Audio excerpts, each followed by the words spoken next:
Hello, and welcome to the Sleep Haunt. If you're new here, please subscribe and like the video to support the channel. You can also support us by sending a super thanks on this video. Your support truly helps the channel grow. Now, relax and enjoy the story. Story number 1.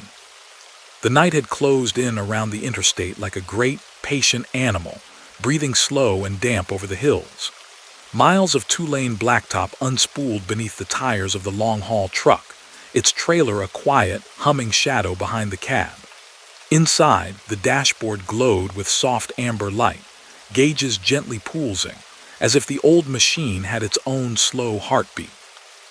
Earl had been driving this route for 16 years, long enough to know its every curve, every incline, every cluster of distant farmhouse lights. He knew where the road buckled in winter, where deer liked to appear without warning, where the cell signal dropped to nothing at the bottom of a shallow valley. But tonight, the route seemed to be remembering itself differently.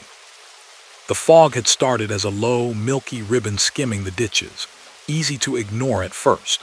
It gathered in hollows and roadside fields, rolling over the grass like breath on cold glass. Then, gradually, it thickened.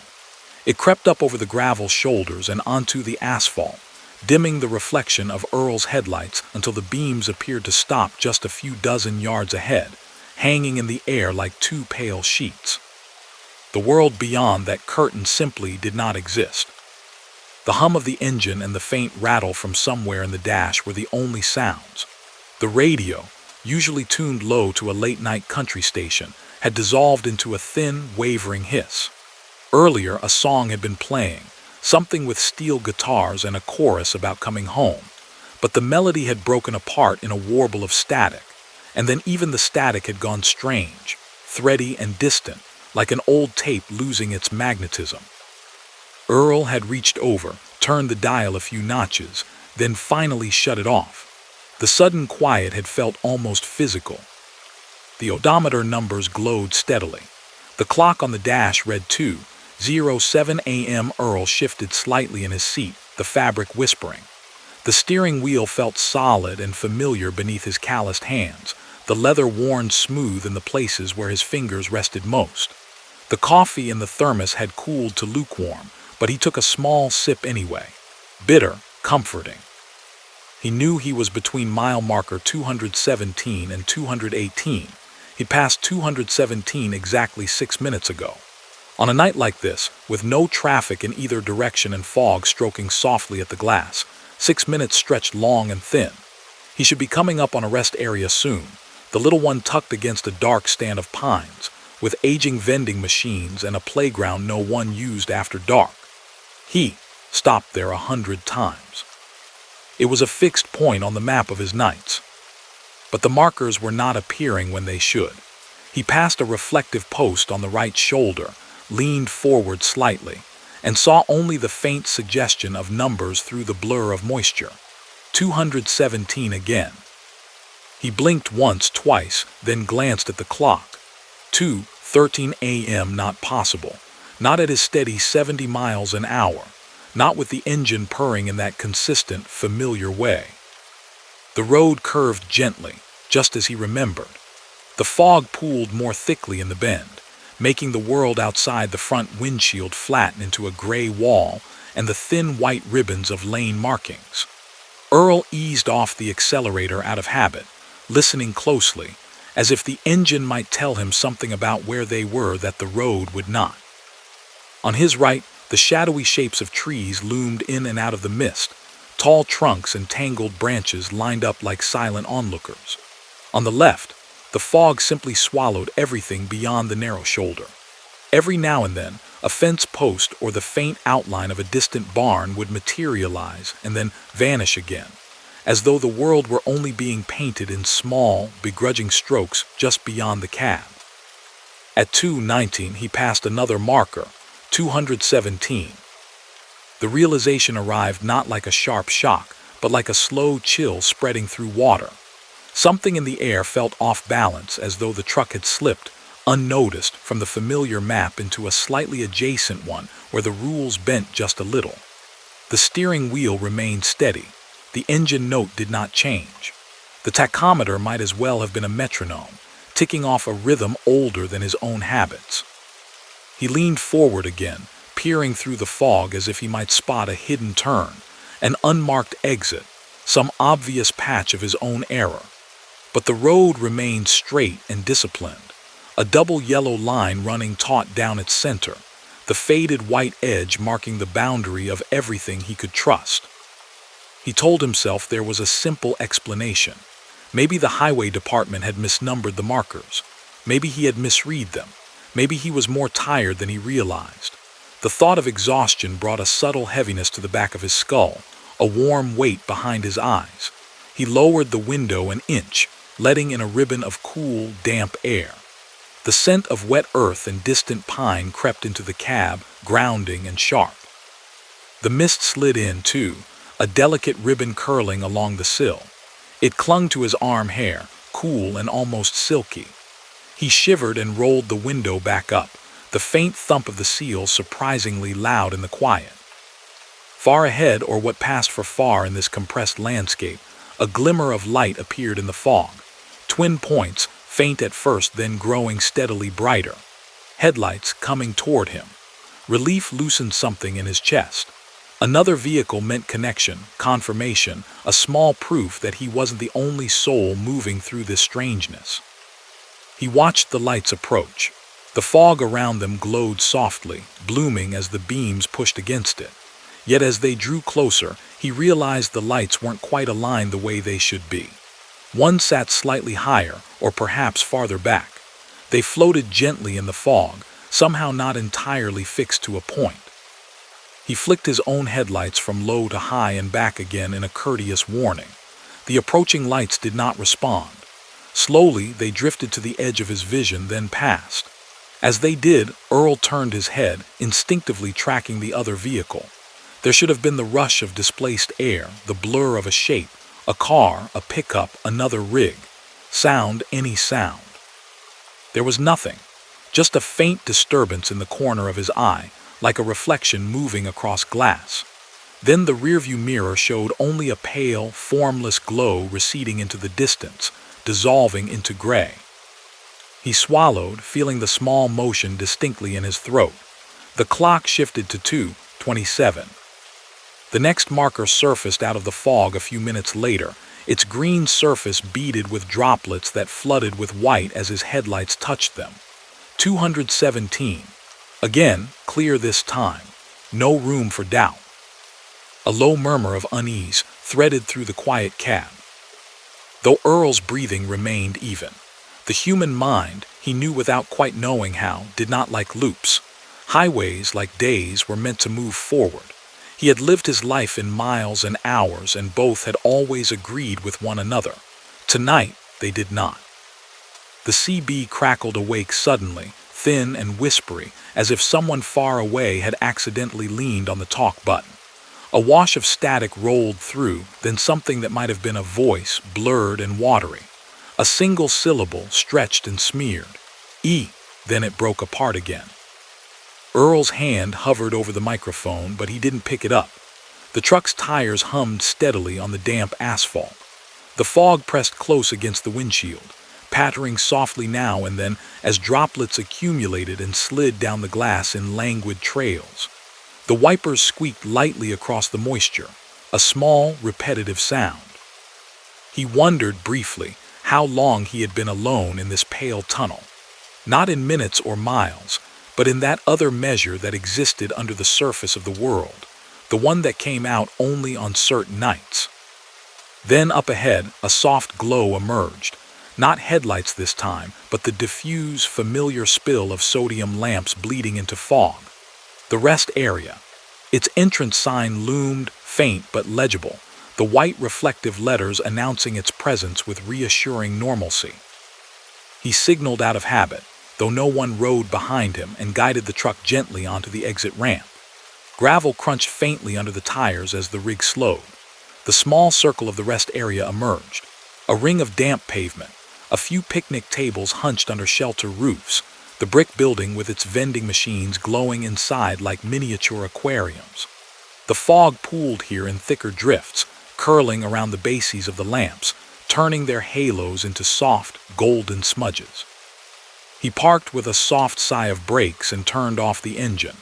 The resulting silence was so complete it had its own presence, thick and watchful. The cooling metal in the engine bay ticked quietly. He could hear, distantly, the gentle hiss of the fog brushing against the bushes at the edge of the lot. For a moment he simply sat, hands still resting lightly on the wheel, listening to the way the world sounded without the truck's familiar song. Then, with a small exhale, he unbuckled his seat belt and opened the door. The air outside folded around him, cool and wet, carrying the faint scent of cold concrete and the chlorinated tang from the restroom building. His boots made soft, hollow sounds on the pavement. The lights hummed quietly overhead, insects tracing slow, meandering patterns in their glow despite the cold. He glanced back once at the highway. From here, it was just a gray ribbon vanishing into a white wall. No markers were visible. No other lights moved in either direction. The road looked almost like a thought that had been left unfinished. Inside the restroom building, the fluorescent lights buzzed with a dull, steady tone. The tiled walls reflected the sound in a way that made it difficult to tell where it was coming from. He washed his hands longer than necessary, the lukewarm water a mundane anchor in the strange drift of the night. The mirror on the wall showed a man with tired eyes, fog crystals beading on the shoulders of his jacket. When he stepped back out into the parking lot, everything was exactly where it had been. The ring of lamps, the empty picnic tables, the quiet truck waiting like a loyal animal. Yet the air felt subtly different, as if something in it had let go. The fog still lay thick, but the pressure of it seemed gentler, more willing to part. He climbed back into the cab, closed the door with its familiar muted thud, and started the engine. The dashboard lights winked back to life. The radio, when he turned it on, immediately found the country station again, the singer's voice smooth and clear mid-verse, as if it had never left. Pulling out of the rest area, he merged onto the highway once more, the tires picking up the road's song. The clock read 3:04 a.m. A few minutes later, the fog began to thin, peeling back to reveal distant fence lines, the suggestion of hill contours, a barn light winking softly on the horizon. At the edge of the high beams, a green sign rose from the shoulder. Mile marker 221, its numbers clear and sure. He drove on in quiet, the road once again falling obediently behind him in numbered miles. Behind, somewhere in the pale stretch of mist he was leaving, the loop of 217 remained, perhaps waiting for another tired driver, another old engine humming steadily through the small hours, when the map of the world sometimes folded over itself in ways that could not be measured by any instrument made of glass and wire. Story number 2. The mountains held the highway in a quiet, shadowed cradle, their dark slopes rising and falling on either side like the slow breath of a sleeping animal. Cassie guided her blue sleeper cab along the gentle curves, the headlights painting twin tunnels through the fog that had drifted down from the ridgelines to settle over the asphalt. The truck's interior was a cocoon of soft yellow dashlight and the low murmur of the engine, a small moving room sealed away from the damp chill pressing against the glass. She'd taken this route through the Appalachians for years, enough times to know the subtle grades by feel, the way the wheel tugged just slightly on an unseen bend, the way the engine note dropped as the road crept upward. Tonight, though, the mountains felt unfamiliar, their outlines blurred and softened by the thick, silver-gray veil that clung to the world. The fog was different here than on the flatlands, alive somehow, flowing around the rock faces and trees, slipping across the road in slow, coiling currents. It glowed dimly in the truck's beams, luminous but opaque, as if she were driving through a carefully lit cloud. The reflective strips on the guardrails lit up, thin white smiles hanging in the air before drifting past and vanishing. Her CB stayed low, just above a whisper, the usual blend of distant chatter and occasional music bleeding through. She liked it that way, noise that wasn't quite company, like voices in another room of a house. The radio had been playing an old blues station for the last hour, some late-night DJ with a slow, smoky voice introducing songs that sounded like they'd been pulled off vinyl. Behind it, the CB hissed softly, a gentle undercurrent. Cassie took a sip of coffee from the travel mug tucked into the holder, the warmth blooming through her chest. The clock on the dashboard read 1:41 a.m. She had a delivery window at 10 in the morning, plenty of time, and the comfortable knowledge of a familiar truck stop another 60 miles up the road. She pictured it clearly, the bright rectangle of its storefront, the smell of frying bacon, the always-too-cold soda coolers, the little shelf of ceramic angels and plastic keychains that never seemed to sell. The first strange thing was the sign. Through the fog, a wide green rectangle emerged from the white, its reflective face catching the headlights like a pale ghost. She slowed just enough to read it clearly. Exit 32, Birch Hollow Services. Birch Hollow. The name settled in her mind with a faint, persistent itch. She'd been counting exits in this stretch for years, knew the way the numbers climbed and fell with a quiet, dependable rhythm. There wasn't supposed to be a Birch Hollow here. She watched the sign slide by, receding into the rear view as if it had only been a suggestion. New exit, she murmured to herself, though she hadn't seen any fresh construction, any of the orange cones or work lights that usually preceded such things. The CB crackled faintly, like an old record finding a groove. A man's voice drifted through, thin and slightly distorted, threaded with that airy quality of sound coming from far away. "Fog's thick tonight," he said, "like driven through milk." Cassie glanced at the speaker without thinking, her eyes flicking back to the road almost immediately. The comment was ordinary enough, the kind of thing drivers said 100 times, but something about the voice tugged at her. The vowels were stretched a certain way, the consonants a little rounded, carrying the faint lilt of a region she couldn't place. Another sign appeared. Exit 32, Birch Hollow Services. Exactly the same, down to the slight tilt of the right edge as if the post had settled. This time, she watched it pass with more attention. There was the same small tear in the bottom corner of the reflective surface, the same pattern of grime streaking its face.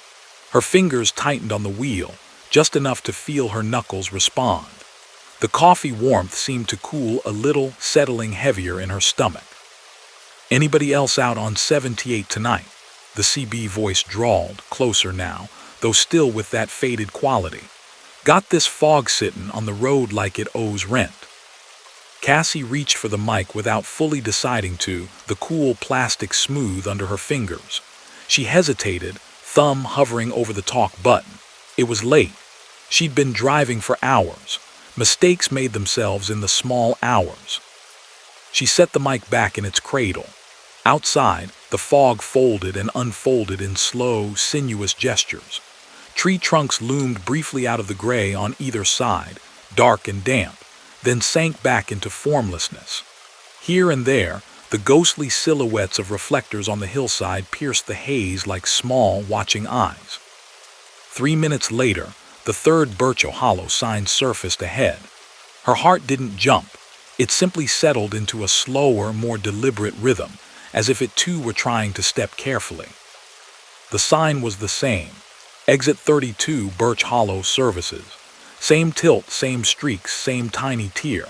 This time, though, a second sign crouched. Beneath it, its smaller rectangle announcing, "Truck stop, 24 hours showers, hot meals." A simple, friendly promise.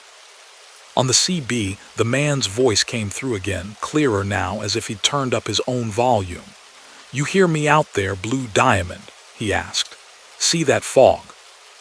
Cassie's gaze snapped to the call sign, and a fine chill moved gently up her spine.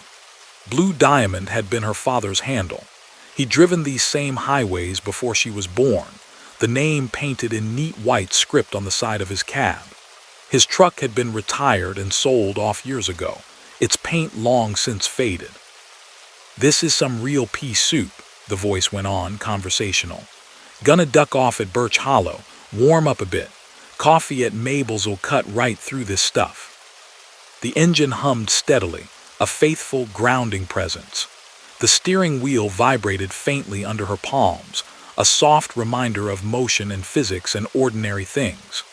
Transition lights for the exit came into view, a pair of amber blinkers, muffled by fog, winking patiently. Cassie put on her signal, heard the reassuring click-click, and eased the truck onto the off-ramp. The grade dipped down gently, the curve of the ramp so gradual it felt like nothing more than a thought about turning. The fog thickened as she left the main flow of the interstate, swallowing the guardrails until only the immediate stretch of pavement in front of her existed. At the bottom of the ramp, the world opened, or rather, suggested the idea of openness. A wide, softly lit area lay ahead, its boundaries blurred. Sodium lamps, their light a warm honey gold, pushed back the gray just enough to show the faint outlines of fuel pumps, a low building with a flat roof, and a scattering of parked vehicles standing like patient animals in the mist. She rolled slowly into the lot, scanning automatically for other rigs. There were trucks here, their shapes familiar and yet slightly indistinct in the hazy light. A boxy cab-over model she hadn't seen on the road in years. A stubby-nosed rig with rounded fenders, the kind she remembered from childhood photos. All of them sat in clean, straight lines, chrome faintly glinting under the lamps. The building itself had a wide front of glass and brick, the words Birch Hollow Diner painted in gentle, looping script above the door. Neon in the window spelled out coffee in a soft red glow, the letters flickering just enough to seem alive but not enough to feel broken. Somewhere, a ventilation fan hummed in a steady, unhurried rhythm. Cassie parked, set the brake, and killed the engine. The sudden quiet was padded, as if the fog had hands pressed gently against every surface. For a long moment she sat there, fingers resting on the key, listening to the distant, muted clink of cooling metal. Then she slid down from the cab, boots touching the damp asphalt with a soft, hollow sound. The air had a different taste here, less of damp earth, more of brewed coffee and faint frying oil, and something older beneath it, like worn linoleum and polished wood. The fog swirled politely around her as she walked toward the diner, making the trucks to either side loom and recede like thoughts half-remembered. Inside, the light was warm and golden, washing over vinyl booths and a long counter with chrome trim. A row of stools stood in a neat line, their red cushions uncracked, the metal bases shining. A jukebox crouched in one corner, its curved glass front glowing, though no music played. Only one person stood behind the counter, a woman in a pale blue dress and a white apron, her hair pinned back in a style that belonged to another decade. She looked up as Cassie entered, smiling the easy, practiced smile of someone who'd been greeting truckers at odd hours for a long, long time. "Fog catch you, honey?" she asked, voice warm and light like a soft blanket. Cassie nodded, feeling the tension in her shoulders loosen in tiny increments. "Yeah, figured I'd wait it out a bit." "Best thing," the woman said, "coffee." The coffee was strong and dark and tasted like every late-night cup Cassie had ever had in a place like this. It was exactly right, no more, no less. As she wrapped her hands around the mug, the warmth sank into her fingers, her wrists, radiating up her arms. She watched her reflection in the window beyond the counter, her own face, the glow of the interior lights, and behind it all, the quiet shapes of trucks sitting in the mist. The CB mounted by the register crackled softly. The woman reached over and turned its volume down without looking, as though the sound were nothing more than the clatter of distant dishes. Cassie caught the faintest fragment of a voice before it faded. "Blue Diamond, you make it off the road." The woman's eyes flicked briefly to Cassie's worn denim jacket, to the patch over her heart where the words Blue Diamond Express were stitched in small, tidy letters. A company long gone, taken over and renamed. "He liked our pie," the woman said quietly, as if remembering. "Always said the road ran easier after a slice." Cassie's hands tightened gently around the mug. "My dad." The woman didn't answer directly.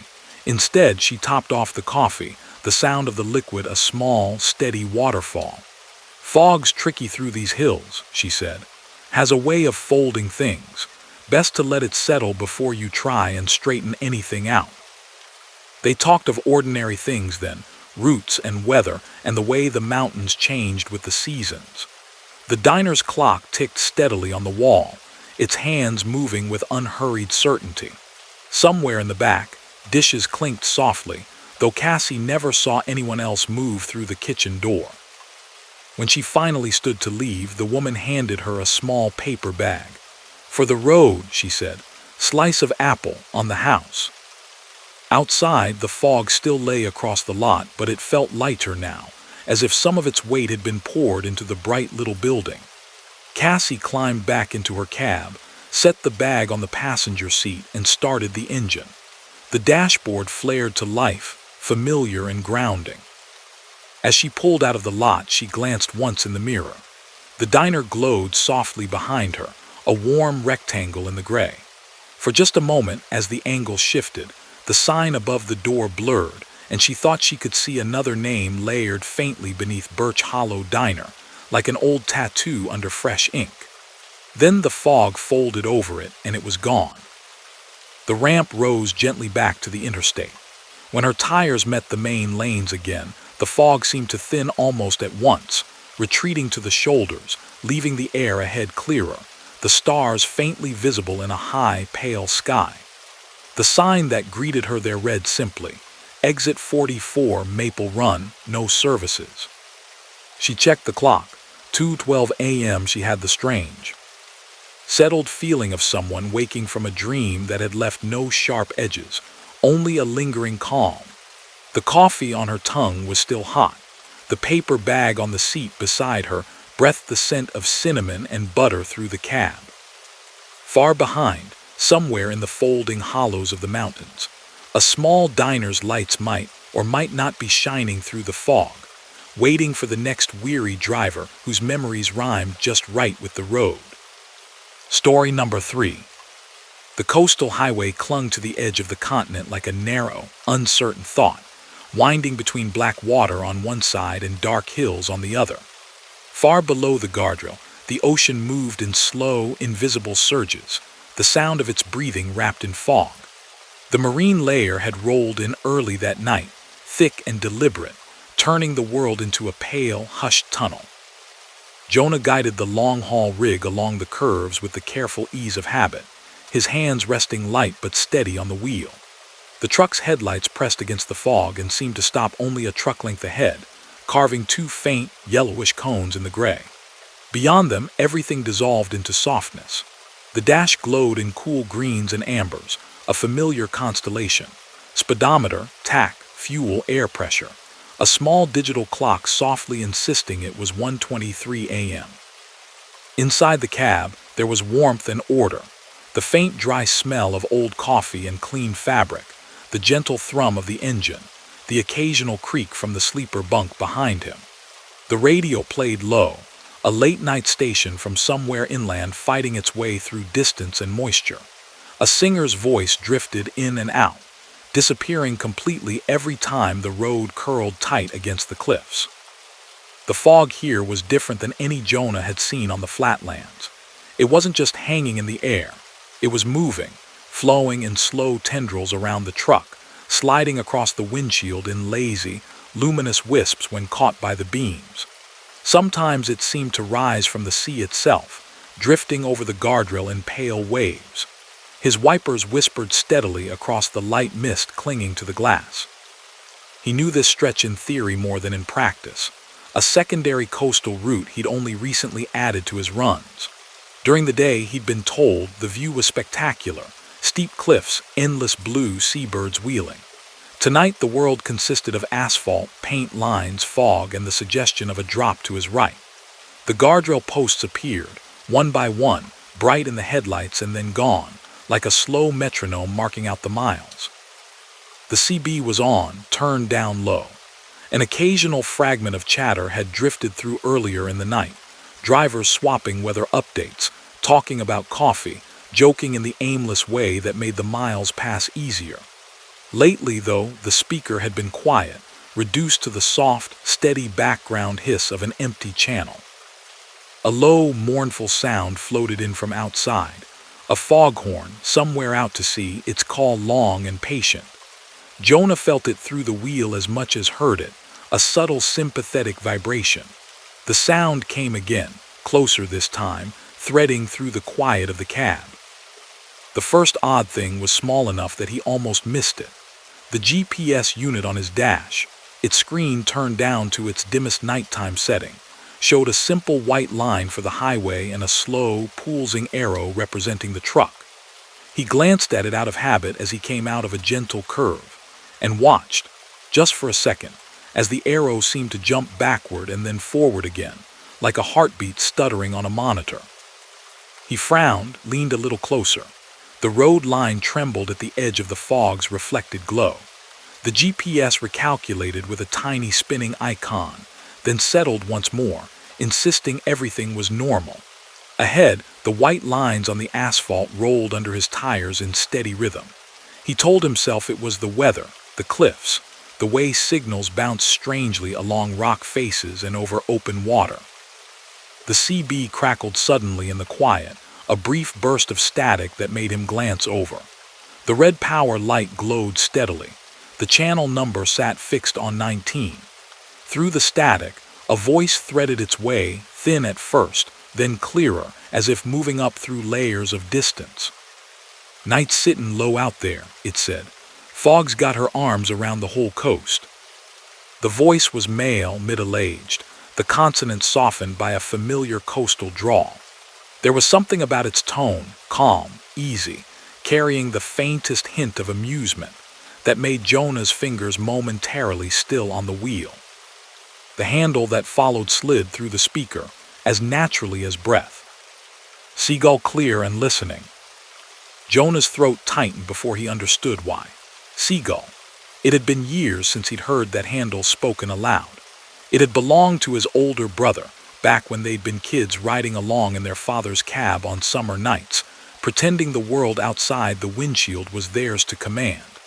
His brother's voice had carried that same relaxed warmth, that same curled smile around the words. The CB went quiet again, as if the air itself were waiting. Jonah reached for the mic out of instinct more than decision, his fingers closing around the textured plastic. He hesitated with his thumb over the talk button, feeling the small, raised circle there. The fog outside swirled gently, reflecting his own headlights back at him in a soft, diffuse glow that made the world feel closer than it was. He pressed the button. The click sounded louder than it should have in the small space. "Seagull, you out here tonight?" he asked, keeping his voice level. Didn't know anyone was using that name. His own words faded into a rustling hush. For a few seconds there was nothing but static, faint and cool. Then, as smoothly as before, the voice came back. "Taking the long way round like always," it said. "You're hugging the coast a little close, Jonah." Hearing his own name spoken felt like stepping unexpectedly onto a stair that wasn't there. The truck continued its measured motion. The engine's tone did not change, but something in the small space seemed to tilt a fraction of a degree, as if gravity had leaned to one side. Outside, the foghorn sounded again, its call longer now, the note trailing off into a silence that hummed. "Road ahead not sitting right," the voice went on in that same conversational drawl. "You'll want to take the cutoff." Jonah glanced at the GPS again. The arrow moved steadily along the white line of the highway. No cutoffs showed for miles, just a slow, lazy bend following the coastline. The unit insisted the route was clear. "There's no cutoff marked," Jonah said slowly. He heard his own composure and was faintly surprised by it. "Not on the screen, anyway." "Old service road," the voice answered. "Locals used it before they widened this stretch. Comes up on your left after the next mile marker. Watch for the sign. She's weather-worn." He should have asked more questions. In any other place, at any other hour, he would have. But the combination of fog and ocean, and that voice saying his name with such calm familiarity, did something to his sense of time. The moment stretched gently, like taffy, until there seemed to be room inside it for only one choice at a time. The mile marker appeared as promised, emerging from the gray. A narrow green sign on a thin post, beads of moisture shining along its edge. 100 yards past it, a darker shape loomed through the fog on the left, a larger sign, its corners softened by years of sea air. His high beams caught faded white letters for a heartbeat. Service Road 9, authorized vehicles only. The arrow beneath pointed up a narrow strip of asphalt, vanishing into the hillside. The GPS screen did not acknowledge its existence. The white line of the main highway continued straight, hugging the edge of the continent with quiet confidence. Jonah's turn signal clicked softly in the cab, unanswered by any other sound. He eased the wheel left. The service road's entrance felt different under his tires, slightly rougher, the pavement older, pitted in ways the smooth, newer highway was not. The truck climbed gently, the engine's pitch rising just a fraction. The fog thickened as he left the open sweep of the cliffside, pressing closer to the glass, muffling the distant sound of the sea. For a few moments, all the world seemed to consist of was the illuminated ribbon of road ahead and the intimate, cocooned space of the cab. "You're doing fine," the voice on the CB said quietly. It sounded closer now, as if the speaker had somehow leaned nearer. "Road'll swing you up and over, then spit you back on the main line after the trouble." "What kind of trouble?" Jonah asked. The pause that followed wasn't hesitation so much as consideration, like someone choosing a word carefully. "Let's call it a bad patch," the voice said at last. "You don't want to meet it tonight." The service road curled through the hillside in a series of slow, careful turns. Moss-darkened rock faces loomed on one side. A vague sense of drop lurked on the other, though the fog kept any real vertigo at bay.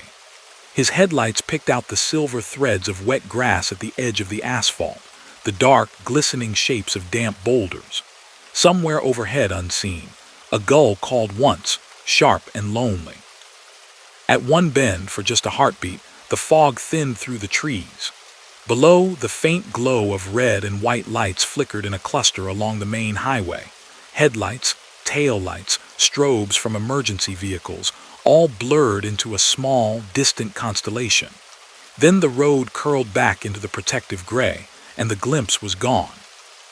The CB remained quiet for the rest of the climb, a subtle comfort in its silence.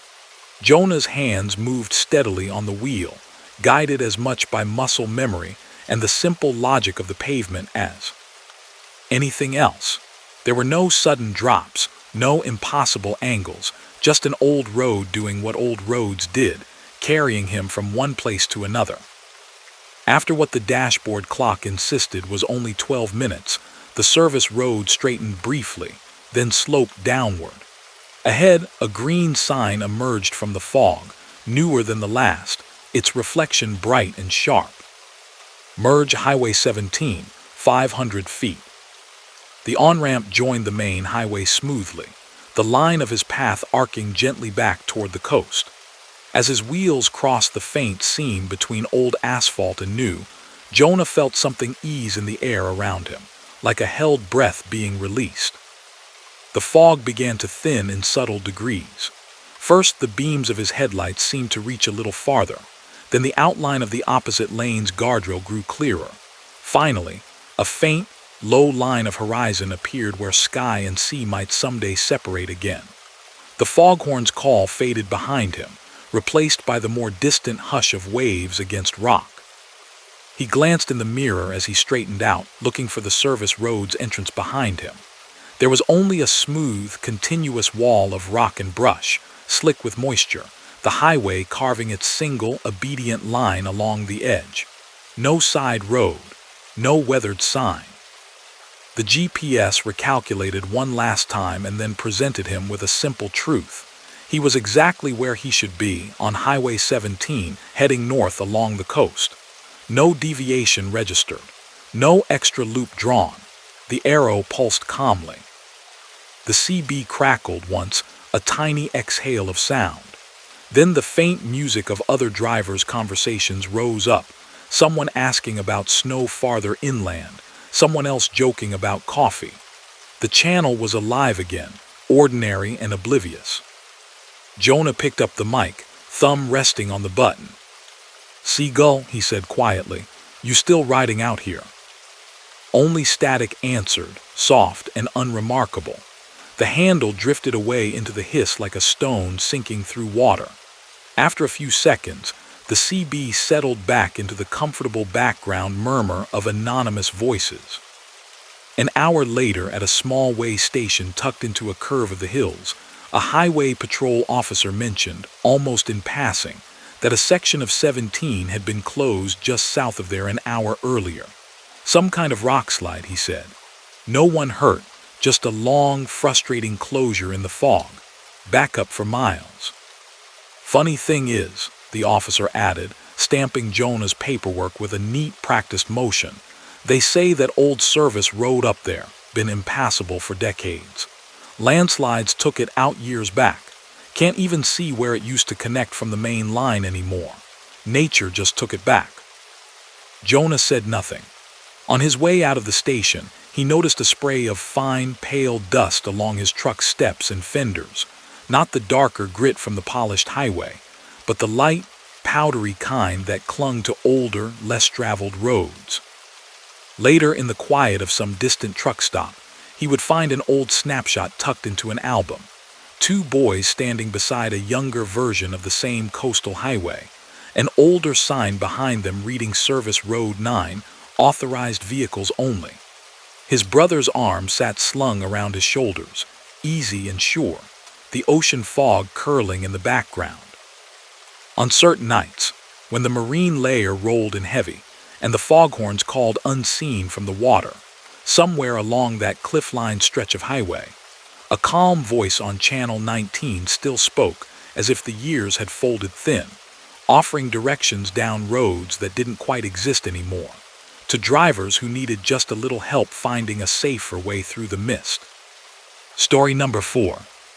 The fog lay over the valley like a thick, white quilt, tucking the highway into a narrow, muffled corridor of light and motion.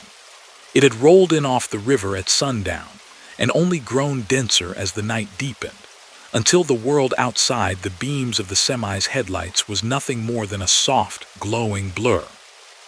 Dale leaned forward slightly over the wheel, elbows loose, hands settled in their familiar places at 10 and 2. The cab was a small island of warmth in a sea of pale gray. The dashboard glowed a mellow amber, gauges steady, needles resting where they should. The radio was turned low, the faint murmur of some overnight talk show barely audible under the hum of the engine and the long, continuous hiss of tires on damp pavement.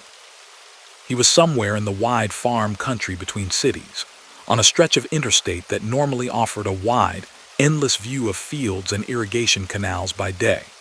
Tonight, there were no fields, no stars, no horizon, only the immediate ribbon of road, the ghostly reflection of his own headlights in the fog, and the steady punctuation of reflective posts along the shoulder.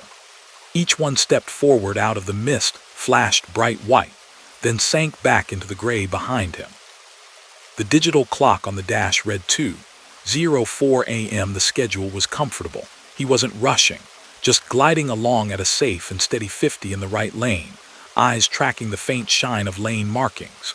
Somewhere off to the right, invisible behind the fog, he knew there were dark, sleeping orchards and the slow gleam of the river.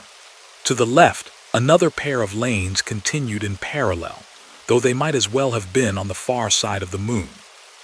The fog here wasn't just thick, it was low and alive, ground-hugging, a true valley fog.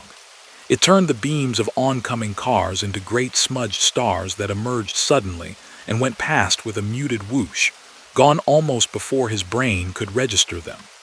The air pressing against the glass carried a slight chill and the faint scent of wet soil and diesel. For a long time there was no traffic near him at all. No pairs of taillights ahead, no looming glows in the mirror behind. Just his own truck moving through a world that seemed to have been reduced to essentials: light, road, engine, breath. He found a rhythm in it, that small hour's rhythm where the lines of the asphalt seemed to slip straight into the bloodstream, steady and hypnotic. He almost didn't notice the other truck at first. It was just a shape in the corner of his eye, a darker band in the fog to his left, moving at exactly his speed. At first he took it for a bank of thicker mist, the way it sometimes gathered along the median. But as minutes stretched, the shape held. The rhythm of reflection changed. Instead of seeing only the right-hand shoulder posts rising and falling in sequence, he caught, on the left, the faint glimmer of another set of lights gliding forward in parallel. He flicked his eyes sideways, careful not to let his attention leave the road. The fog made everything soft, but there it was, the hazy outline of another rig in the number 2 lane, a long, high shape with its own pair of headlight cones pushing against the white. It rode just at the edge of his peripheral vision, perfectly paced. Dale eased off the accelerator a hair, 10 miles an hour at most. The engine's tone dropped slightly, the soft vibration through the wheel changing. He watched for the other truck to pull ahead, for the angle to shift, for the faint shadow to move even a little. It didn't. The outline to his left stayed locked in place, like a reflection in glass. The sense of another machine, another 50,000 pounds of metal and freight, moving beside him was so strong that his right hand twitched instinctively toward the wheel, a tiny, unconscious bracing. The CB was on but quiet, the green digits of the channel display a muted glow below the dash. He'd heard almost nothing on it for the last hour, just the occasional crackle as someone far away keyed up, too distant or shielded by the fog to come through clearly. Now, as he watched that hazy twin hold formation, the speaker let out a brief, dry burst of static. Then very faintly, a voice threaded through. "Left lane, stay straight." The words were clipped at the edges, blurred as if they'd been dragged through water. The tone, though, was low and level, with that matter-of-fact cadence of a driver talking another through a problem. Dale leaned a little closer to the CB, the wheel still firm under his left hand. "Say again," he said, thumb tapping the mic button. His own voice sounded normal enough, maybe a little rough from disuse. Nothing answered for a few seconds. The only sounds were the engine, the steady hiss of tires on wet asphalt, the faint squeak of the wipers as they flicked away a new sheen of moisture. "Keep your speed," the voice came again, a shade clearer this time. "Don't chase him." A small, cool prickle walked along the back of Dale's neck. He hadn't said anything about another truck. He glanced left again, squinting into the fog. The outline was still there, perfectly matched to his position. Through the haze he could just make out the shape of cab and trailer, long-nosed, same general size as his own. The running lights on top of the sleeper glowed a dim, orange row. On impulse, he tapped his own high beams twice in the universal language of the road. There was no answering flash. The other rig remained a compliant silhouette. No shift, no drift. The next sign materialized ahead, its green face beaded with water. Exit 142, River Junction, 1 mile. The arrows beneath pointed up and to the right. Humble and familiar. Dale knew the exit. He'd taken it before to reach a quiet little truck stop with decent soup and a jukebox that still played actual CDs. The sign slid past. The fog hid even the faintest suggestion of taillights ahead. He was alone and yet not. "Who's that in my mirrors?" he asked finally, lifting the mic again. He kept his tone light, almost joking. "You riding my blind side, friend?" A longer hiss of static followed, like a long exhale. Somewhere out in the fog, a distant horn sounded, a quick, single toot from what might have been a car far ahead. The steering wheel vibrated faintly in his hands, the road surface roughening for a brief patch, then smoothing again. "He's not with you," the CB voice said at last, closer now, almost intimate. "He's not on your road, keep your lane." Dale's gaze went once more to the left. The fog made strange halos of the passing reflectors in the median, smearing their light so that it blended with the dim glow of the mystery truck's running lights. The impression was of a mirror world, just out of True, Another lane, another driver, packing him in perfect, silent sync. He became aware of his own heartbeat, slow and steady, matching the thrum of the engine. Outside, the fog pressed close, turning the cab into something almost submarine. The right-hand shoulder posts appeared and vanished, metronomic. To the left, between his faint beam and the ghostly cones ahead, the median's low barrier drifted past like the edge of a riverbank.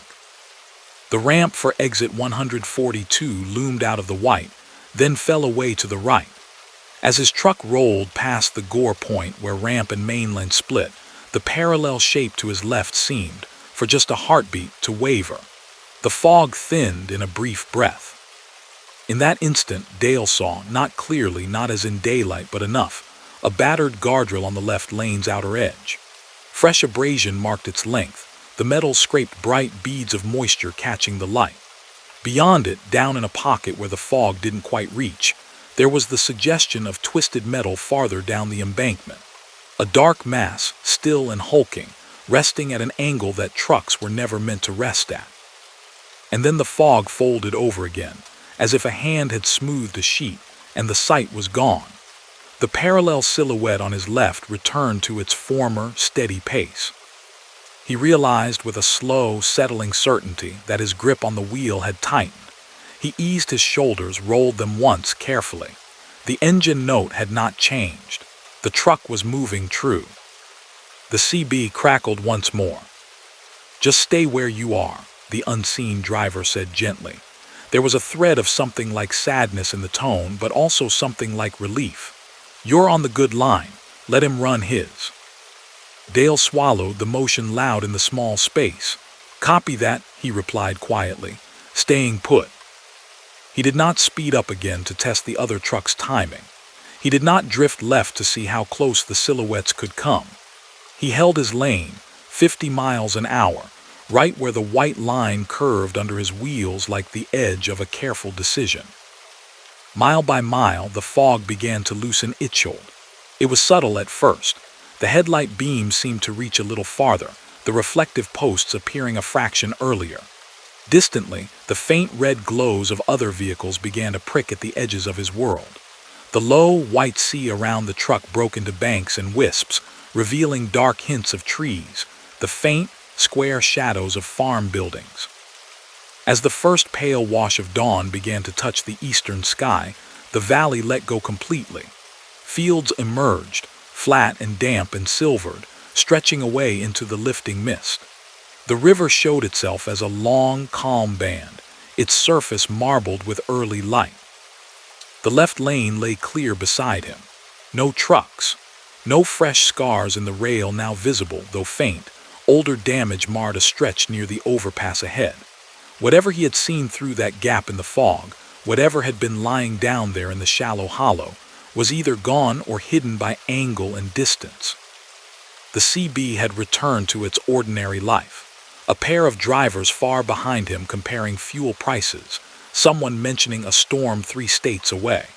No one answered when he tried once to raise the voice that had spoken to him.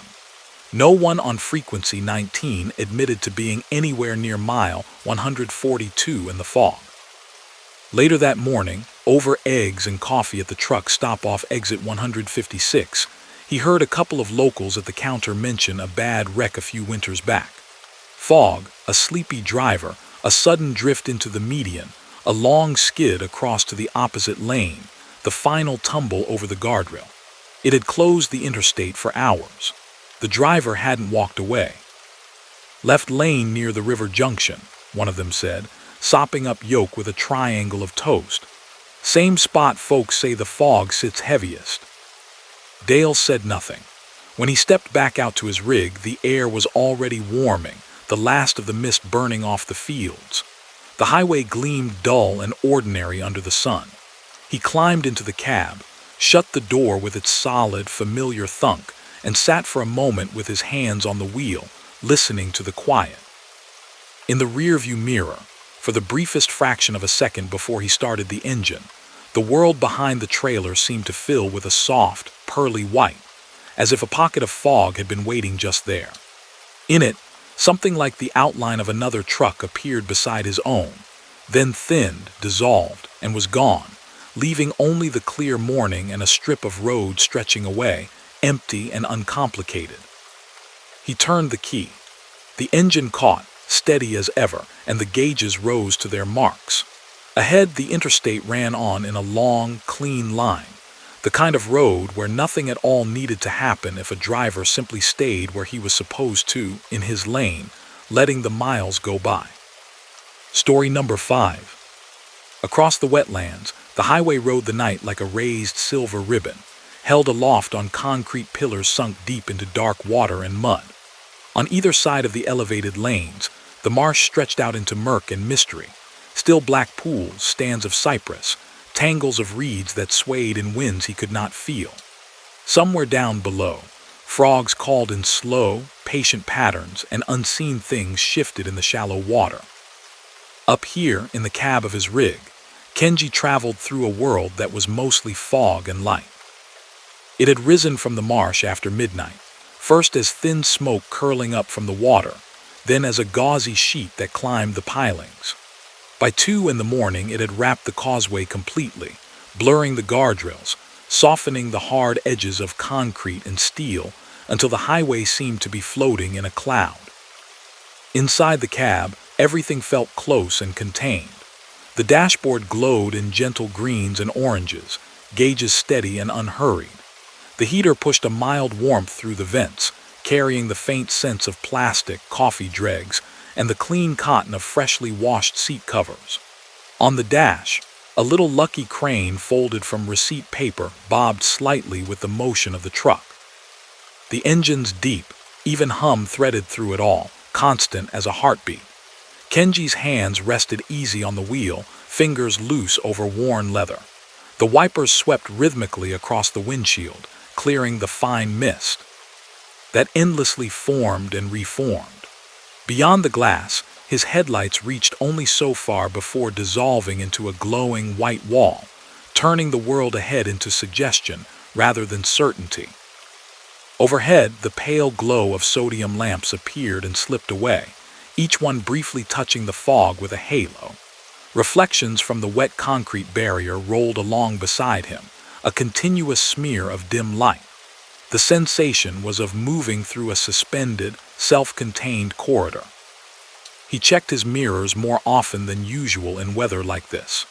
The big rectangular ones on either side reflected mostly his own trailer, the long, indistinct white rectangle, the faint red pinpricks of his running lights tracing along its edges. Beyond that, milky gray and the soft blur of distance. For the first hour on the causeway, he'd seen almost no one. A single box truck had slid past in the left lane long ago, its shape swallowed within seconds by the fog. Once far ahead, a sudden flash of brake lights had flared red and then vanished, leaving only the even dark again. The CB had been quiet, its small speaker issuing little more than a low, steady hiss. At 2:27 a.m., with the clock digits glowing quietly in the dash, he caught the first glimmer of something different in his mirror. It was faint, 2 pinpricks of pale light far back in the right side glass, barely cutting through the fog. He watched them for a moment, felt the small comfort of another traveler. Then he let his gaze return to the road ahead, letting the knowledge settle in the back of his mind. He was not the only one up here on this suspended strip of concrete, between dark water and low cloud. A mile later, he glanced back again.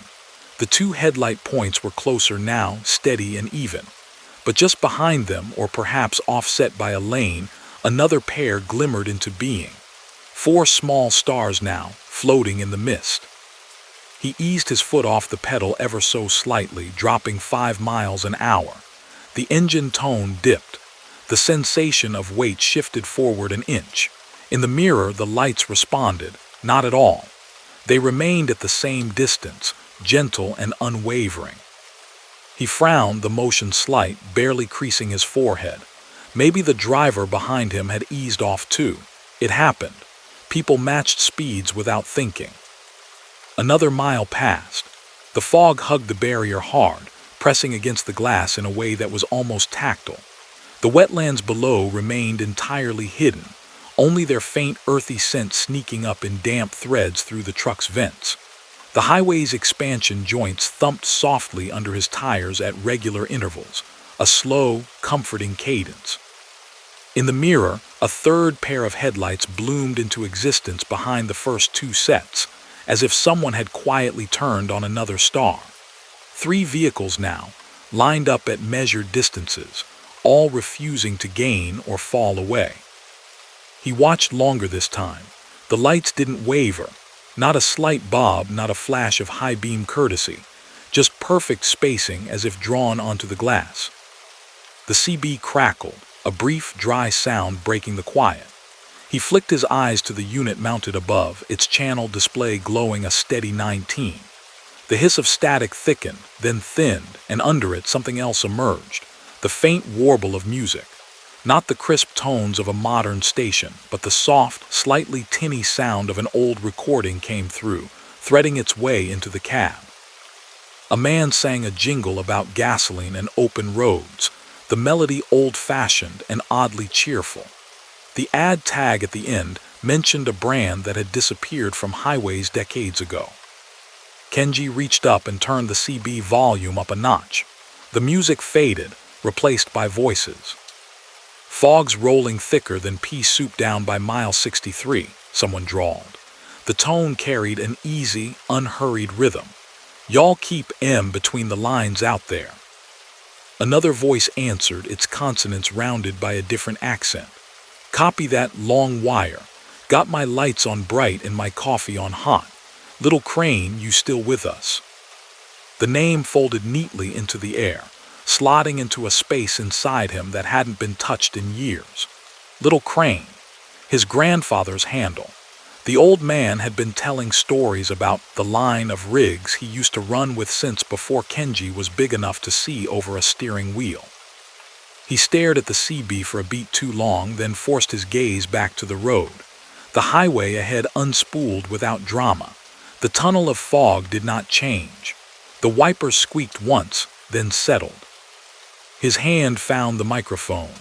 The plastic felt cool and slightly textured against his palm.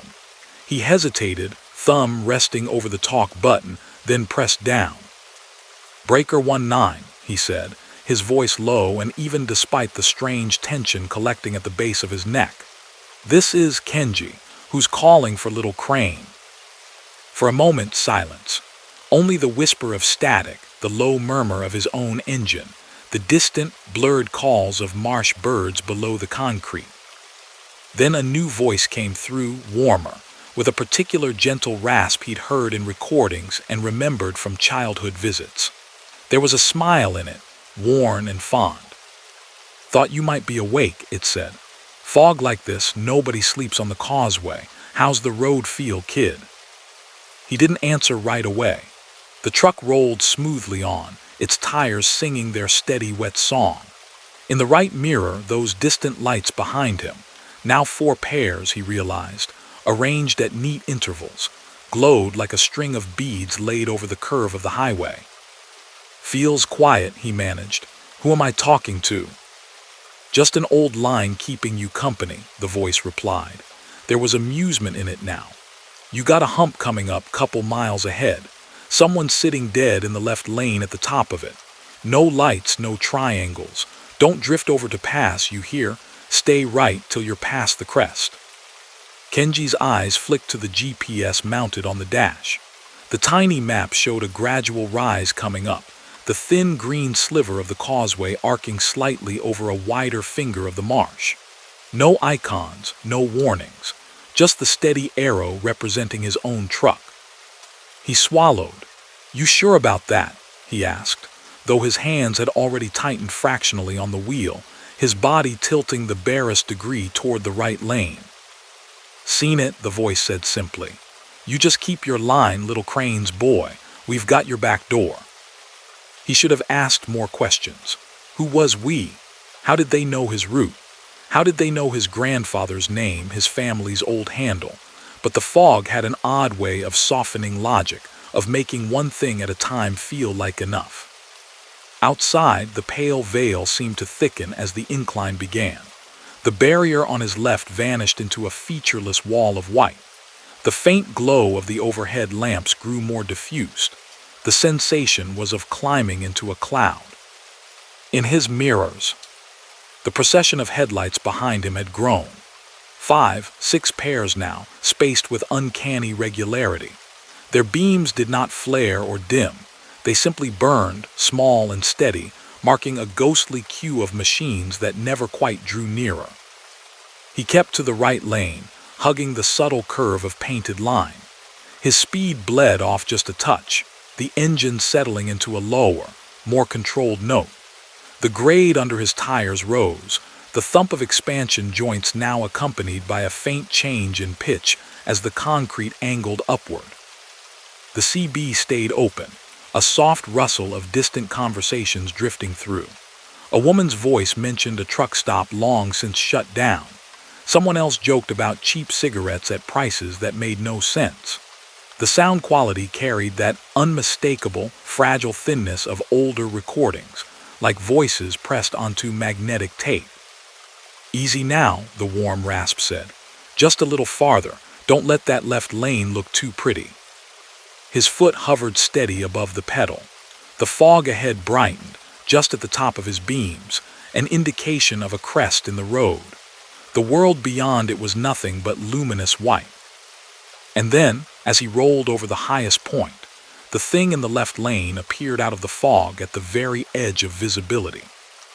It was a car, dark, low-slung, sitting motionless and dead across the left-hand stripes. No lights, no hazard flash, no reflective triangles. Moisture had slicked over its roof and hood, turning it into a dark, glistening shape as anonymous as a stone. If he'd been in the left lane, if he'd been drifting wide to pass an imaginary slowpoke in the right, there would have been no time for anything tidy. But here, snug in the right lane as if guided, he moved past the stranded vehicle with yards to spare. Its shadow slipped alongside his driver's side window for a heartbeat, close enough for him to see the moisture beading on the glass, the faint suggestion of something piled on the back seat. Then it was behind him, swallowed within seconds by the fog. He exhaled without realizing he'd been holding his breath. The tension in his shoulders unwound by degrees, his hands loosened on the wheel. "Nice and easy," the voice on the CB said. There was a quiet pride threaded into the words. "You're clear now. Road straightens out a ways. Fog lifts a little after the next mileboard." "Thank you," Kenji said. The gratitude was simple and unadorned. "Who are you, really?" There was a soft, almost inaudible chuckle. "Just some old boys who know this stretch pretty well," the voice replied. "You keep running the line, we'll see you again." The CB hissed, the sound rising gently like steam, then settled back into ordinary chatter. A driver somewhere complained about a bad cup of coffee. Someone else laughed. The music of the past faded, replaced by the crisp tones of modern signals. He glanced into his mirrors one more time. Behind him, there was only one pair of headlights now, far back, moving in the rational way of a single car on a quiet highway. No neat procession. No glimmering beads of light traced around the curve of the causeway. The fog behind was just fog, featureless, pale, unmarked. As promised, the mist began to thin after the next marker. First, the guardrail reappeared, slick and shining. Then the low silhouettes of cypress trunks emerged, their knees poking up from black water. By the time the clock touched 3, the stars were visible in thin slices overhead, and the marsh spread out on either side, calm and dark and real again.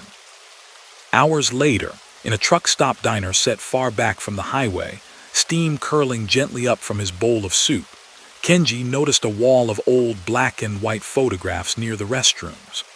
Rows of trucks lined up on the very causeway he had crossed, cabovers and long-nosed beasts from decades past, their chrome bright, their drivers leaning against bumpers with easy grins.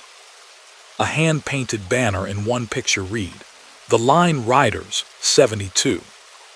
In the corner, almost hidden by glare on the glass, he saw a familiar face, his grandfather, younger than he'd ever known him, cap tilted back, the barest outline of a paper crane stitched on his jacket. Behind the lineup of trucks, the marsh lay under a crawling fog that looked, in grayscale, like smoke or cloud. He stood there a long moment, soup cooling on the table behind him, listening to the low murmur of other drivers and the clink of cutlery. Out on the highway, the night and the marsh waited. Somewhere, in some pocket of fog that formed just right, a quiet, rasping voice might still be offering guidance to anyone whose blood remembered the name Little Crane. Story number 6. Out on the high plains, the interstate ran like a straightened wire drawn tight between distant pools of light that were small towns and lonely truck stops. The land around it was mostly emptiness and suggestion, low rolls of prairie, the pale hint of dry creek beds, the occasional stand of twisted windbreak trees clawing at the sky. On clear nights, the stars here could feel close enough to touch. Tonight, though, the sky had let go of the ground. A shallow ground fog had crept up from an invisible ravine, sliding over the asphalt in a slow white tide. At first it lay only in the low spots, like breath on a cold window, but as the temperature dropped and the air stilled, it grew bolder. By midnight, it had fused into a single silvery band that clung to the highway for miles, hugging the surface with an almost deliberate intimacy.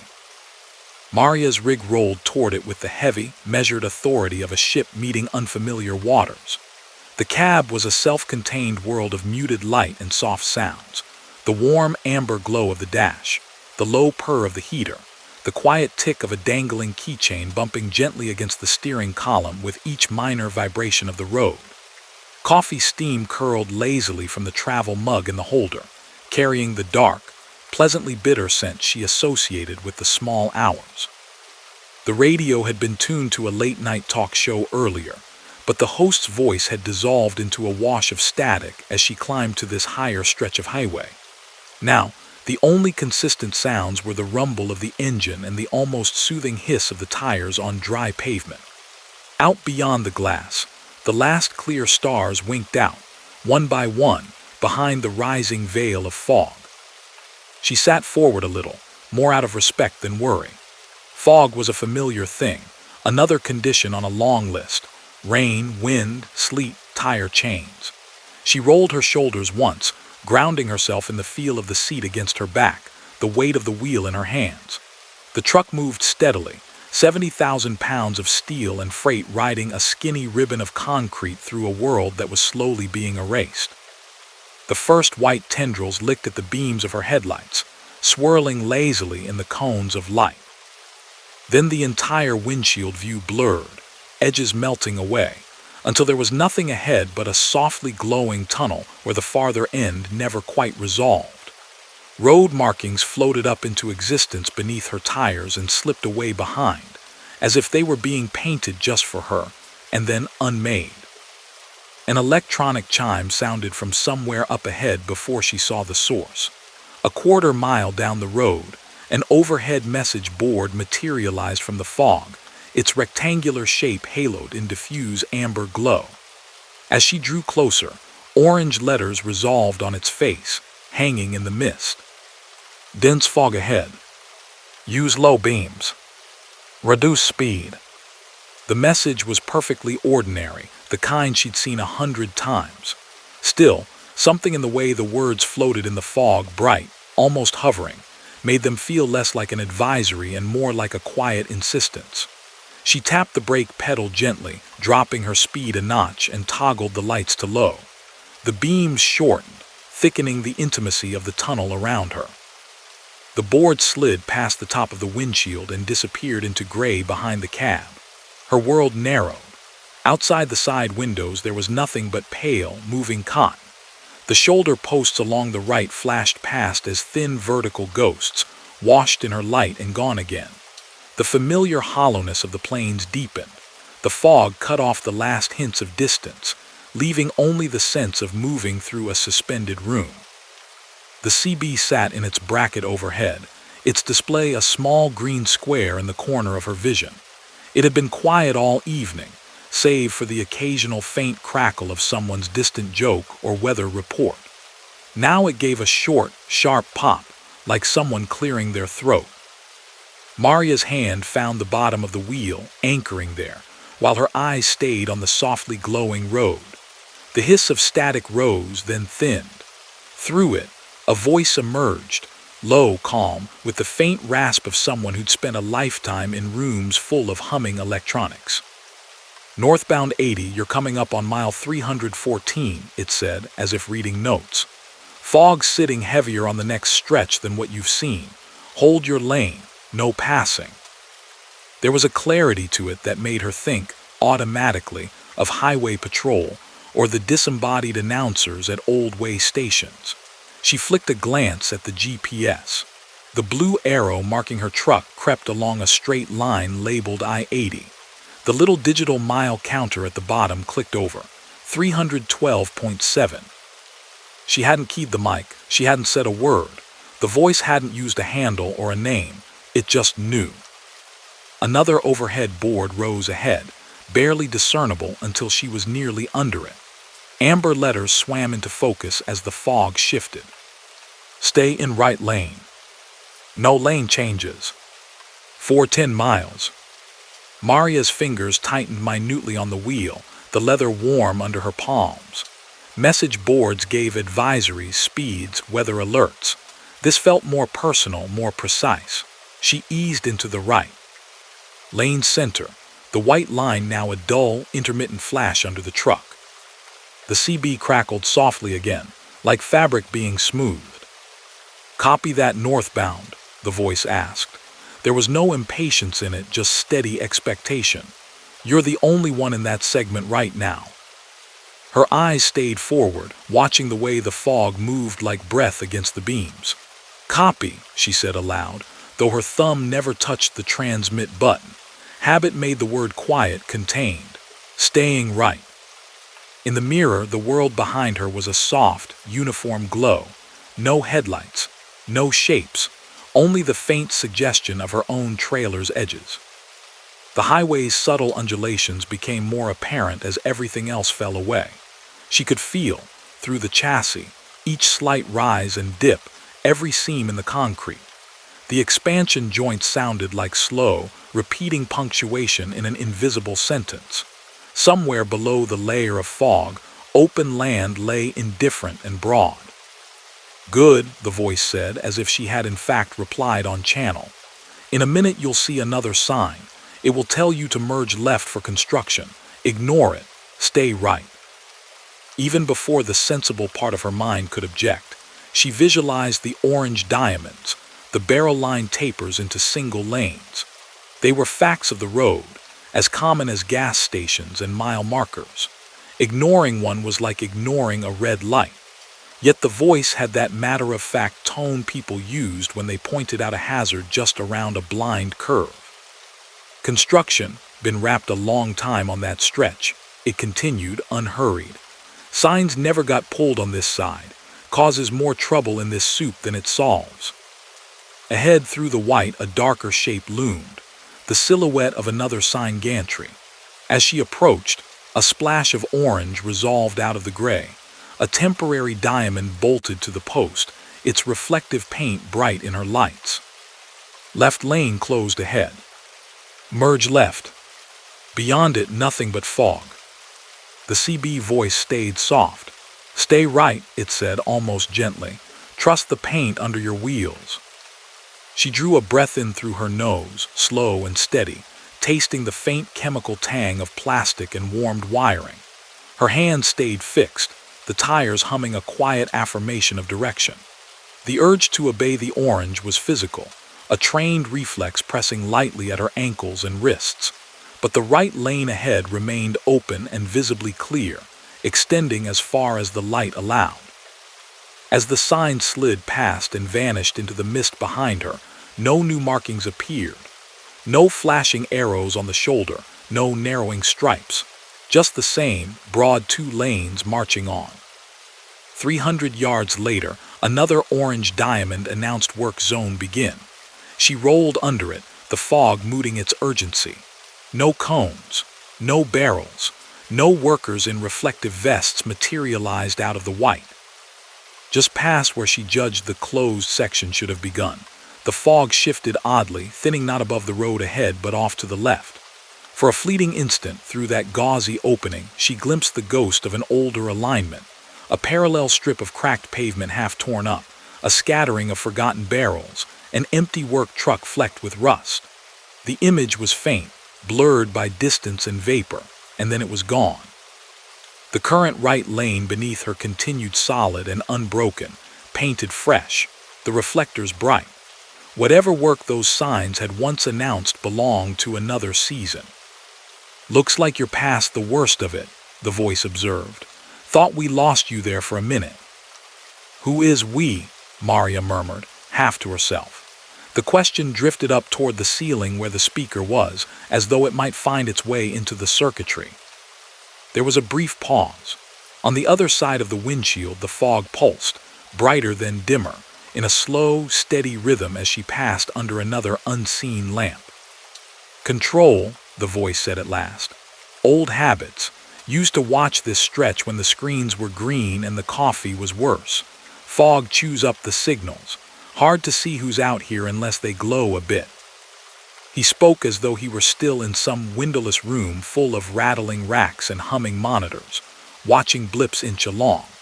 As though the miles of cable and cameras and sensors out here still ran electric back to his chair.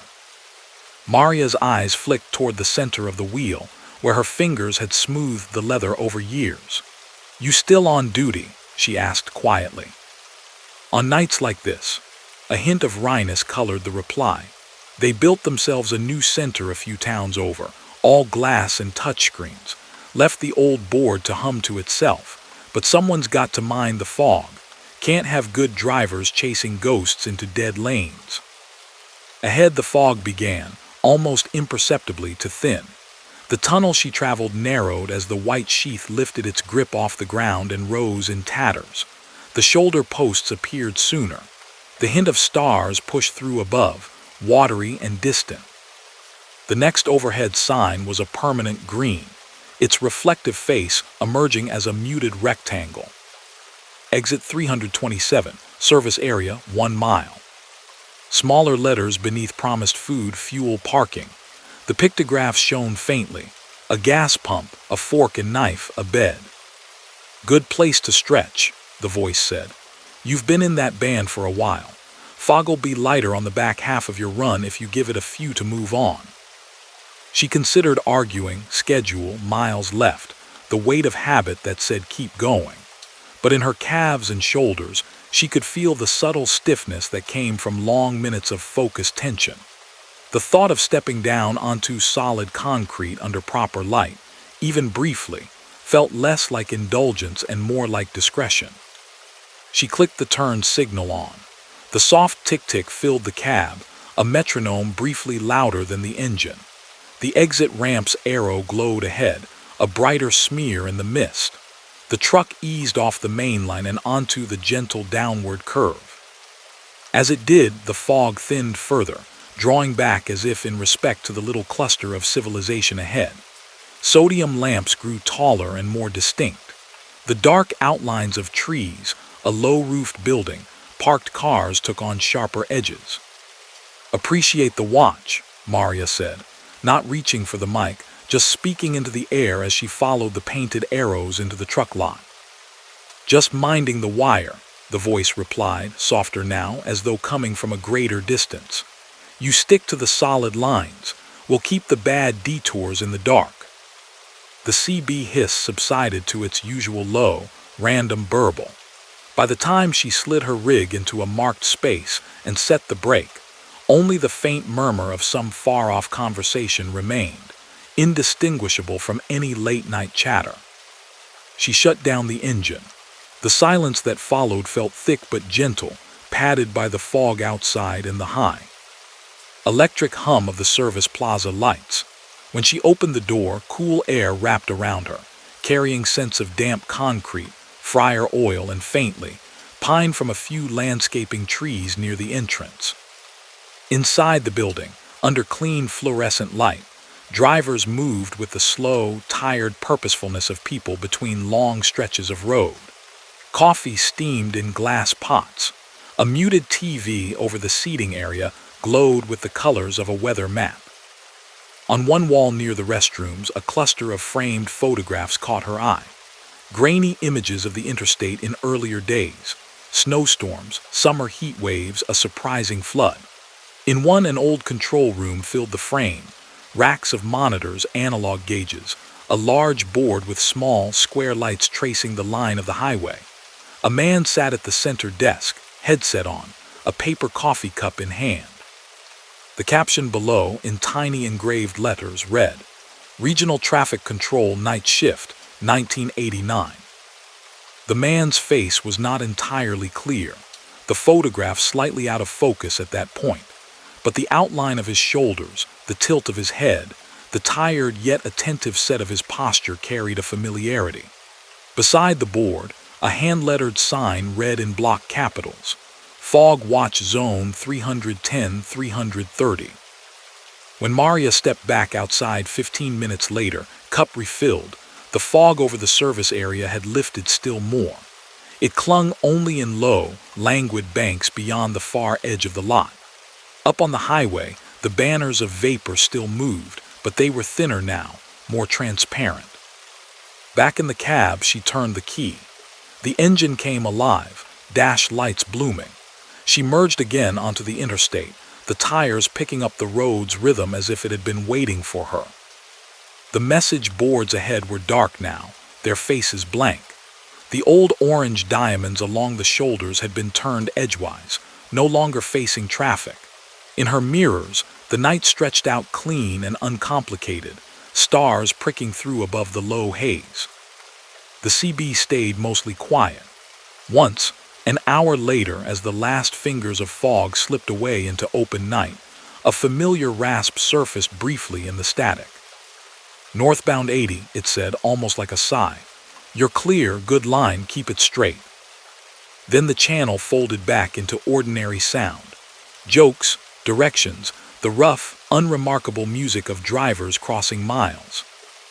Beyond the reach of her lights, somewhere along the straightened wire of highway, an old control board likely sat humming in a darkened room, its tiny indicators still winking on when fog pooled in certain numbered miles.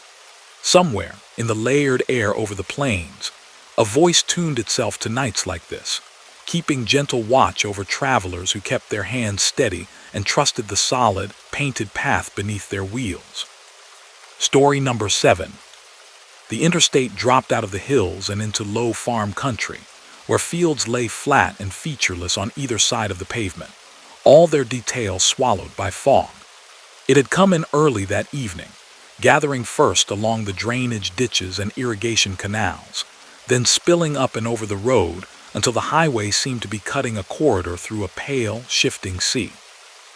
Lana's rig moved through it with steady patience, the cab a small, humming capsule of light.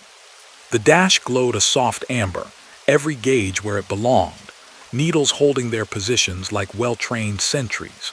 The heater breathed out a gentle warmth, carrying the faint sense of coffee, vinyl, and a hint of diesel that had seeped into the truck's bones years ago. Out beyond the glass, her headlights pushed ahead only so far before dissolving into white. The beam didn't so much illuminate the fog as inhabit it, turning each tiny droplet into a floating point of light before it slid away past the hood. The world outside narrowed to two pale lane lines, an occasional glint of reflectors on posts, and the faint suggestion of trees far beyond that might or might not have been there at all. On a clear night, this stretch was nothing but farmland. Rows of corn in summer, dark stubble in winter, the odd glow of a farmhouse light in the distance. Tonight, those reassurances were veiled. The farms were still there, Lana knew, the quiet machinery of irrigation ticking away somewhere beyond the reach of her beams, but the fog had claimed all visible rights to the land. The digital clock on the dash read 1:58, a comfortable time far enough from the fatigue of midnight, not yet approaching the gray drift of dawn. She rolled her shoulders once, felt the give of worn fabric, the texture of the wheel under her palms. The CB was on but low, issuing only the gentle, formless hiss of an empty channel. She knew there was a way station ahead. It had been built out here on the flats decades before she'd started driving, back when these routes were new and trucks heavier and more temperamental.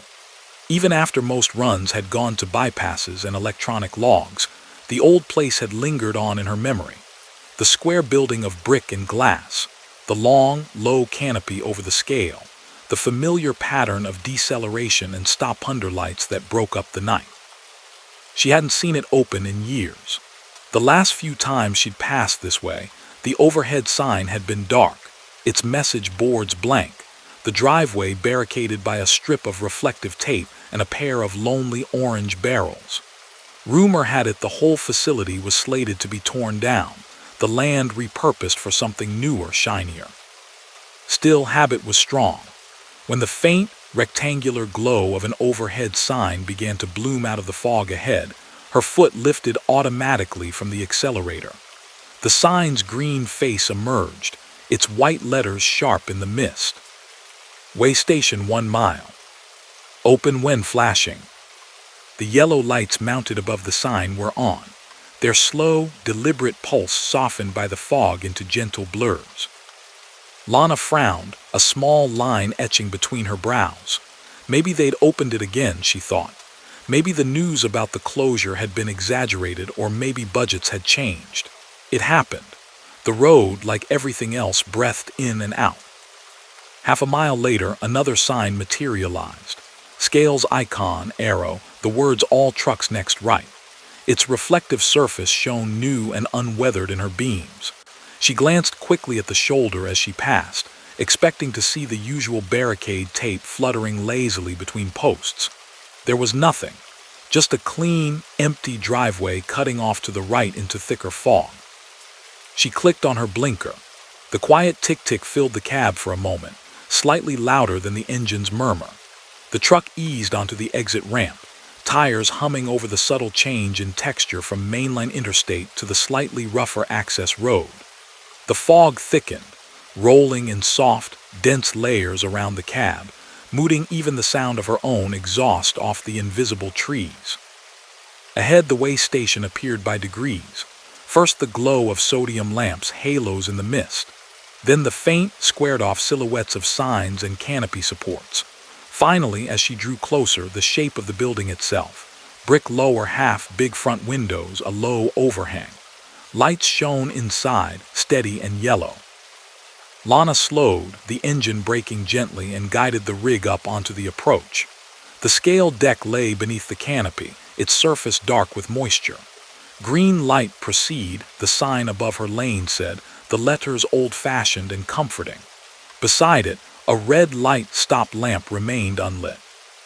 She rolled forward until the stop marker painted on the concrete lined up with her hood. The green went out, the red flicked on. The truck settled as she brought it fully to a halt, a soft sigh running through the air lines. For a moment there was only the low idle of the engine, the tapping of raindrops or fog droplets falling from the canopy's edge onto the deck, the faint buzz of the lights overhead. Then a speaker on a pole beside her window crackled. "Even in," a man's voice drawled through it, threaded with a flat Midwestern cadence. "Logbook and bill of lading, please." Automatically, she reached for the clipboard on the passenger seat, fingers closing on familiar paper. There was something a little dated about the phrasing. People said logs now, talked about elds and uploads, but old habits died hard in some places. She cranked the window down halfway. Cool, damp air slid in, carrying the smell of wet concrete and metal and the faint, sweet undertone of nearby cut hay she couldn't see. She passed the documents out, the paper rustling softly. A hand took them, strong, calloused, the skin weathered. For a flicker of a second, she thought she saw the cuff of a uniform sleeve, dark blue with a narrow stripe, straight from an older photograph. "You're running light tonight," the voice observed, paper shuffling. "Better for the breaks in this soup." He sounded not at all surprised to see her, or to see her route. Lana glanced in toward the building. Through the wide front windows, she could see a control room lit in warm, slightly yellow tones. A big analog scale dial hung on one wall, its needle quivering gently. A bank of old computer monitors lined a desk, their glass screens glowing deep green, little lines and numbers crawling across. A man stood there, half-turned toward her lane. His face was partially obscured by reflection on the glass, but she could make out a cap with a patch on the front, a short-sleeved shirt with a badge on the shoulder, the shape of a radio at his hip. An old coffee mug sat beside him, near a stack of forms. She hadn't seen a station that still used that style of dial in years. Most had digital readouts now, bright LED numbers, sleek black screens. The whole scene behind the glass had the look of a moment preserved, nothing shabby or decayed, but distinctly from another era of the road. The speaker crackled. "Got you at 82,000, that can't be right," the man muttered, half to himself. The big dial's needle twitched again, then slowly crept down. "There we are, 65.3, that's more like it." The red light flicked off, then on again, almost as if it had considered releasing her and thought better of it. "You heading east to the river crossing?" the voice asked. "Yeah," Lana replied, rubbing her thumb idly over a small nick in the foam around the window. "Bridge at mile 210. "Not tonight, you're not," he said, with the calm of someone imparting simple, practical information. Fog settled low over the water. Visibility on that span is about what you've got looking into a glass of milk. Got a stalled four-wheeler dead on the right lane, middle of the climb. Troopers are still trying to get folks turned around. Her mind supplied the picture automatically. Dense fog, steel latticework looming in and out. A dark, unlit car sitting sideways ahead with no warning. She felt for a moment the ghost of a skid under her hands that hadn't happened. "You want exit 204 instead," he went on. "Take the old river road along the bank. Adds 10 miles, but it'll spit you back on the far side past the mess. Trees keep the fog from sitting as low there. Safer line." The GPS mounted on her dash showed no blockages, no red stripes of slowed traffic, no alerts. Just the familiar purple route sailing straight across the blue ribbon of the river. It suggested the way station's little service road as a temporary gray deviation, then expected her to merge back and continue as normal. "Appreciate the heads up," she said slowly. "Didn't see anything on the screen." "These things see what they're told to," the man replied mildly. "Fog makes liars out of a lot of good equipment. You trust what's under your wheels and what you can't see over what you can sometimes." There was a quiet confidence in his tone, the sort that came from years of watching trucks roll through in every kind of weather. The red light above her blinked off. The green came on with a soft, reassuring glow. "You're good to go, driver," he said. Paper rustled again as he passed her documents back through the open window. They were perfectly dry, the ink unblurred. "Take it easy on that detour. No shoulders worth talking about." She took the clipboard, her fingers brushing his just barely. His hand was warm, the contact brief and unremarkable, as if he were any state inspector on any ordinary night. "Drive safe," he added, and there was something in the way he said it, a small weight on the word safe, like a reminder more than a farewell. She rolled the window up, the electric motors hummed small and contained. The fog beyond the canopy pressed close again. Carefully, she eased the truck off the scale deck, the wheels clunking softly as they crossed the expansion joints. The driveway curved back toward the interstate. She followed the reflective arrows, their paint bright and fresh-looking in her beams. At the merge back onto the main line, another green sign appeared. To I-74 East, arrow pointing up the ramp. Beneath, a smaller panel had been bolted on, its white letters neat but faint with age. River Road Detour, exit 204. She hadn't noticed that secondary sign before on previous runs. Maybe she'd simply never needed it. Tonight, it seemed to lean gently at her in invitation. As she accelerated back onto the interstate, She glanced once in her driver's side mirror. The way station lay set back from the road, half swallowed in fog. Through the gray, she could just make out the canopy lights, the faint rectangles of the building's windows. Then, in the span of a blink, the fog folded over thicker, like someone had shaken out a blanket. When it thinned again a few seconds later, only a faint dark smear suggested where the access road had been. The lamps were gone. The brick shape of the building had melted into the mist. She took the 204 exit. The ramp dipped down off the interstate into a world of trees and winding asphalt. The river road ran closer to the water, its path more intimate and narrow. Here, the fog hung in pockets between trunks in dips in the land, but the canopy of branches above broke it up. Headlights shone farther, catching the flash of eyes from a deer frozen at the edge of a field, the quick scuttle of something smaller across the gravel shoulder. 10 miles later, she saw the glow of hazard lights flickering weakly through the last standing veil of fog near the river. As her detour rose back to meet the main highway, she caught, between the trees, the briefest sight of the bridge. Its structure swallowed in white, faint red strobes from emergency vehicles painting the fog. Cars sat in a confused knot of tail lights on the approach, immobile. On her side route, she rolled on unhindered, her reflection briefly touching that far-off cluster of light and then sliding away. Hours after dawn, at a fuel stop far beyond the river, a mechanic wiping his hands on a rag mentioned the old way station. "Shame they shut it years back," he said. "Guy who ran nights there, he knew every rig on site. Always said the fog out on that river could play tricks. Place has been dark since. What, 9? Building still standing though, creepy thing in the day now. Nobody goes in." Lana listened, quiet, her coffee cooling slowly between her palms. When she got back in her cab, the memory of the big analog scale dial hung in her mind. The way its needle had quivered, then settled, as if it knew more than mere pounds and axles. Out on the flats, on certain fog-heavy nights when the river spread its low clouds over the fields, drivers sometimes swore they saw a faint, old-fashioned glow set back from the road. A familiar voice might crackle through their speakers, offering a different route, a caution, a simple reminder. Watch your weight. Watch your brakes. Trust the lines that are really there.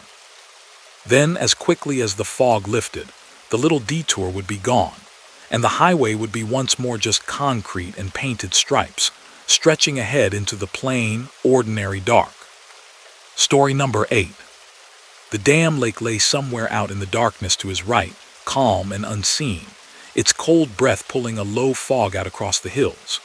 The highway wound along the edge of that drowned valley, a 2-lane strip of asphalt clinging to slopes of pine and rock before it would eventually drop back toward flatter country. On clear days, the view from here was wide and bright. Tonight, the world had been folded down to a narrow, glowing corridor. Malik's rig moved steadily along that corridor, the cab a compact, humming refuge of warmth and light. The dashboard bathed his hands in soft green and amber, needles holding their places with steady patience. The faint hiss of the heater, the low rumble of the engine, and the gentle rattle from an empty cup in the console blended into a kind of mechanical lullaby that had been the background music of his life for years. Outside, the fog rose off the unseen water and draped itself over the hills, pooling in hollows, sliding across the road in slow, deliberate swirls. His headlights reached into it and were swallowed, the beams turning into pale cones that seemed to stop just beyond the hood. The paint lines floated up out of the glow beneath his truck, bright for a heartbeat, then vanished behind into the swirl. The digital clock on the dash read 2:31 a.m. It was that gently unreal time when even the radio seemed to have given up on normal programming. His usual station had faded into a thin mix of static and distant, echoing music as soon as he'd climbed away from the town lights below. He'd switched it off a half hour ago. The silence that followed had felt deep, padded by fog and distance, but not unfriendly. Just empty. He knew this stretch of road only in outline. The route was new to him, Dispatch had slid this mountain detour into his schedule last minute to avoid some construction farther west. On the printed directions clipped to his visor, this portion was just a squiggled line with a note. HWI 49 to Dam, then east to Junction. Light traffic. Watch weather. He'd glanced at a satellite image earlier in the evening. Lake, curving road, dark forest. But now those shapes might as well have been from another world. His high beams made the fog bloom so badly he flipped them back down to low, narrowing the tunnel yet more. Guardrail posts appeared along the right, hunched and dark, their reflectors catching the light in brief, watery flashes. On the left, a drop into trees and invisible rock was suggested only by a vague, deeper darkness beyond the white edge line. He was thinking of coffee, of the thermos that sat cooling on the sleeper bunk behind him, when he saw the figure. It appeared first as a darker blot in the moving white, a vertical interruption in the fog's easy flow. Malik's foot eased toward the brake without full decision, instinct old and ingrained. The shape solidified. A person standing at the narrow shoulder, one arm raised, the reflective stripes on a jacket flaring bright in his lights. The mind did a quick, quiet inventory. No other vehicles, no obvious wreckage, a long way from any town. The fog coiled slowly around the figure's legs. He brought the truck down from 50 to a creeping roll, hazard lights clicking on with a familiar, rhythmic tick. The orange pulses painted the fog around the cab in soft, intermittent fire.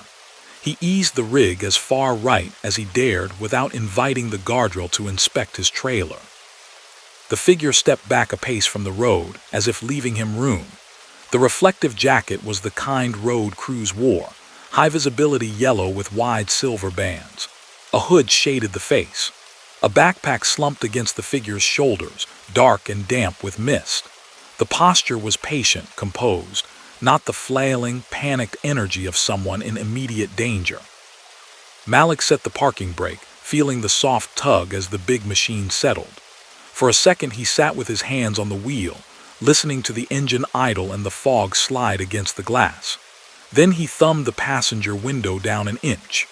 Cold, wet air slipped in, carrying the smell of pine, damp asphalt, and distant water. "You all right out there?" he called, voice even. The figure stepped closer into the envelope of the headlights. The face under the hood resolved. A man, maybe mid-30s, with a pale stubble and tired eyes that still held some alertness. The reflective tape across his chest glowed so bright it almost washed his features out.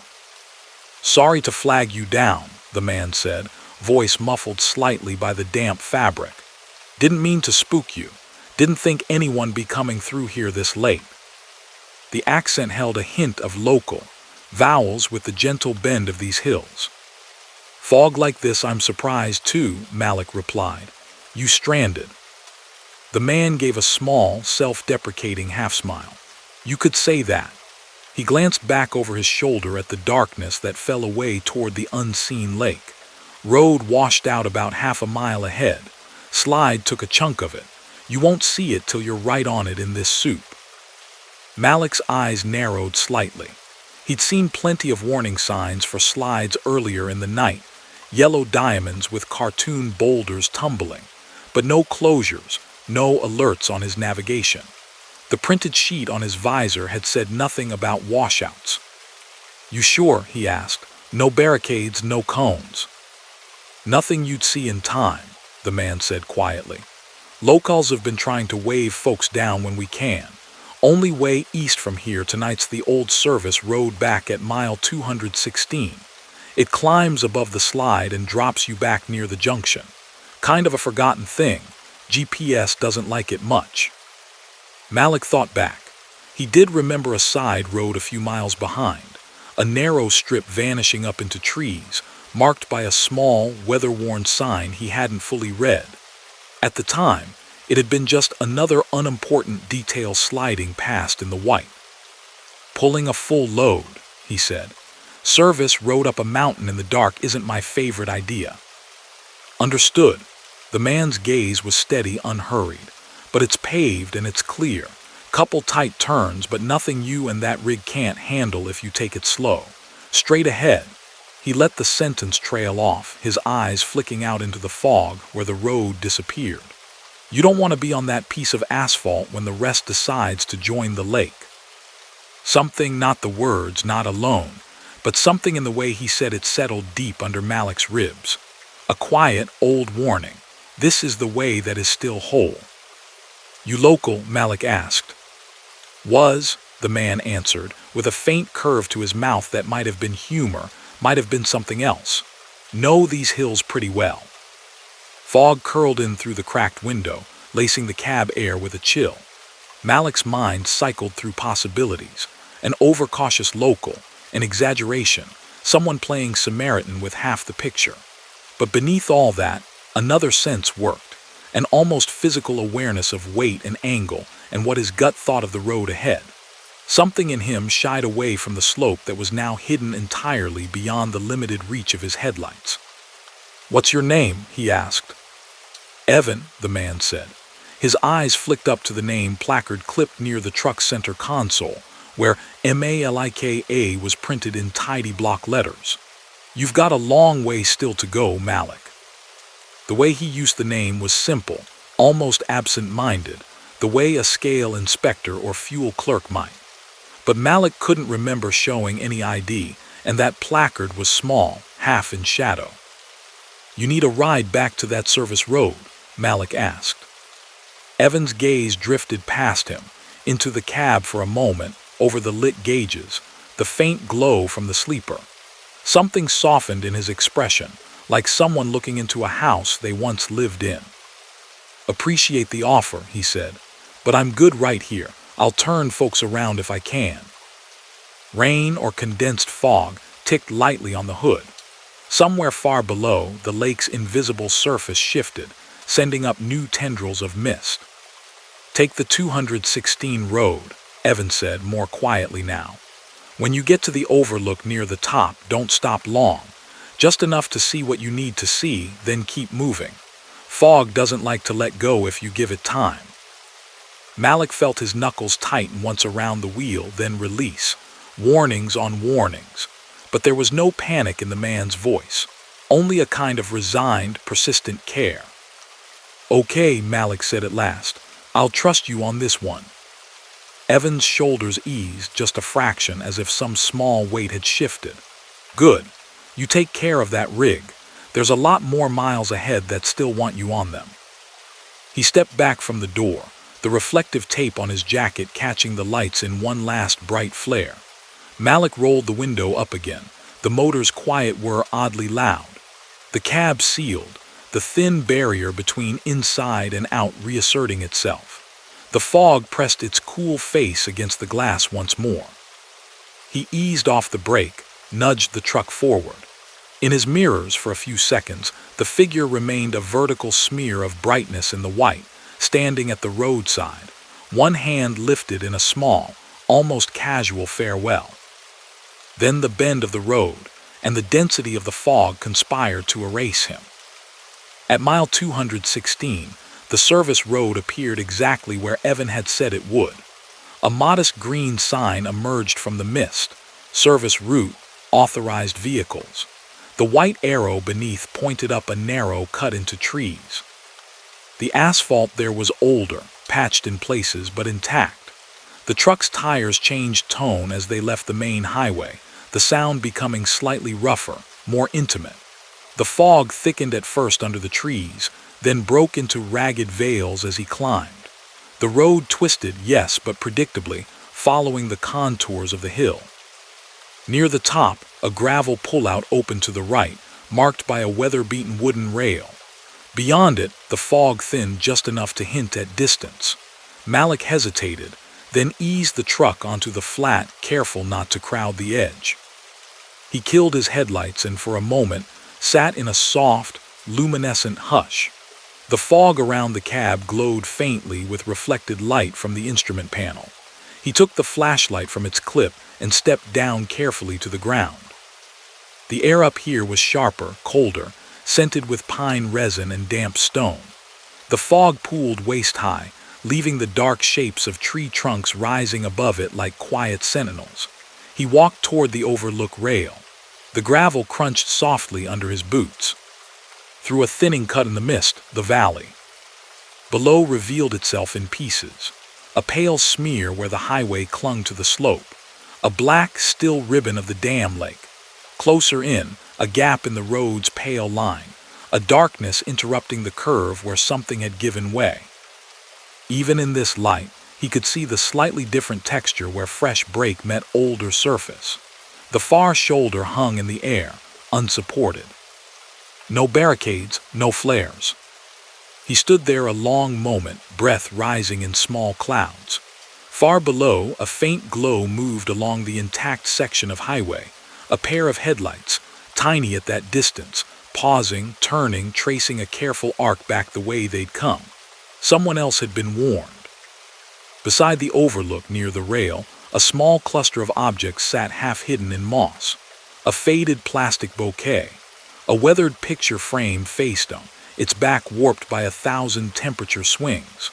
A reflective vest draped neatly over a stone, its once bright stripes gone dull. Printed in cracked black lettering on the vest's back, barely legible in his flashlight's beam. EVANDAWES. Road Crew District 5. Malik stood very still. The fog moved around him in slow coils, brushing against his jacket, curling over the rail and down into the unseen. Eventually, he turned back to the truck. The cab lights spilled a small pool of yellow on the gravel, a friendly square in the white. He climbed up, shut the door with its familiar, solid thump, and sat for a moment with both hands on the wheel, feeling the worn leather under his fingers. As he pulled away from the overlook, the radio crackled faintly, just once, a soft, almost conversational sound as if someone had cleared their throat before speaking. No words followed, only the gentle murmur of static, then the quiet returned. The service road wound down the far side of the hill and rejoined the main route miles past the damaged section. By the time he reached the junction with the wider highway, the fog had thinned to a few low, lazy banks clinging to the ditches. Above, a faint suggestion of stars glimmered through. At a truck stop much later, he would ask about the washout. A server topping off his coffee would mention a slide last season that had taken a chunk of the road by the lake, catching a night crew out checking culverts. They were still arguing about funding for repairs, she'd say. In the meantime, locals waved down who they could. Evan was working that stretch, she might add, half to herself. Hated fog, used to say it made the hills forget where they stopped. Malik would say nothing, only wrap his hands a little more securely around the warm mug, feeling the solid ceramic, the simple heat of now. Out on the mountain highway, on certain nights when the lake exhaled a thicker fog than usual, drivers sometimes caught, just at the edge of their beams, the brief flare of a reflective jacket and a lifted arm, patiently insisting on a safer way up and over. And somewhere along the guardrail at a high overlook, a thin, brave stripe of tape still caught headlights, reminding the hill where it ought to hold fast.